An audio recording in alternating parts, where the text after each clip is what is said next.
Hello बच्चों, चलिए प्रश्न को पढ़ते हैं। निम्नलिखित में से कौन सा हरित रसायन उपयोग से संबंधित नहीं है? एबीसीडी 4 विकल्प दिए, सही विकल्प का पता करना है। चलिए प्रश्न की मुख्य उदाहरणा पे बात करते हैं। खे अवधारणा देखिए, हरित रसायन का मतलब है हरित रसायन पर्यावरण हितैषी रसायन। पर्यावरण हितैषी रसायन। चलिए समझते हैं हरित रसायन या ग्रीन केमिस्ट्री को। हरित रसायन यानी कि ग्रीन केमिस्ट्री। ग्रीन केमिस्ट्री रसायन विज्ञान तथा अन्य विज्ञानों का ज्ञान या सिद्धांतों का उपयोग जो पर्यावरण के प्रदूषण को कम करने में प्रयुक्त हो हरित रसायन है।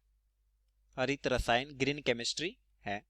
यानी ग्रीन केमिस्ट्री में ऐसे रसायनों का उत्पादन होता है जो पर्यावरण की दृष्टि से अनुकूल होते हैं। अब जैसे ए विकल्प में दिया है कि पॉलीस्टाइरीन फोम चादर निर्माण में, यानी पॉलीस्टाइरीन की जो चादर बनती है CO2 को ब्लोइंग एजेंट के रूप में प्रयुक्त करके को हटाना। देखिए पहले क्या होता था, CCl4 का यहां पर माध्यम के रूप में प्रयुक्त किया जाता था, माध्यम।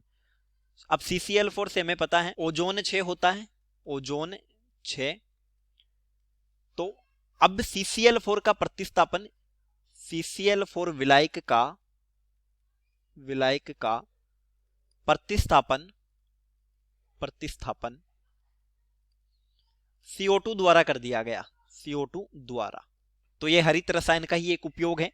बी में दिया है कि मैथिल एमीन तथा फोस्जीन की क्रिया से मैथिल आइसोसाइनेट का उत्पादन। देखिए एक गैस है मैथिल आइसोसाइनेट, ये एक जहरीली गैस है जो पर्यावरण के लिए प्रदूषक का काम है। इससे लगभग 15,000 लोगों की जान चली गई थी भोपाल गैस त्रासदी। तो ये हरित रसायन निर्माण के अंदर शामिल नहीं है। तो हमारे प्रश्न का सही उत्तर हो जाएगा बी। सी में दिया है कि समुद्री पोतों से C9 का एंटी फूलिंग यौगिक के रूप में। देखिए समुद्र में ऑर्गेनेटिन्स को हटाने के लिए भी, जो समुद्र के प्रदूषण को कम करता है, यह भी हरित रसायन में है। डी में दिया है कि डाई एथेनॉल एमीन का साइनाइड तथा फॉर्मेल्डिहाइड प्रयोग में किए बिना उत्प्रेरक के विहाइड्रोजनीकरण, यानी इस प्रक्रिया में फॉर्मेल्डिहाइड का प्रयोग अब नहीं होता क्योंकि यह बनाता है स्मोग। प्रकाश रासायनिक स्मोग निर्माण में फॉर्मेल्डिहाइड सहायक होता है। तो प्रश्न का उत्तर हो गया विकल्प बी। चलिए उम्मीद करता हूं प्रश्न समझ आया होगा। धन्यवाद।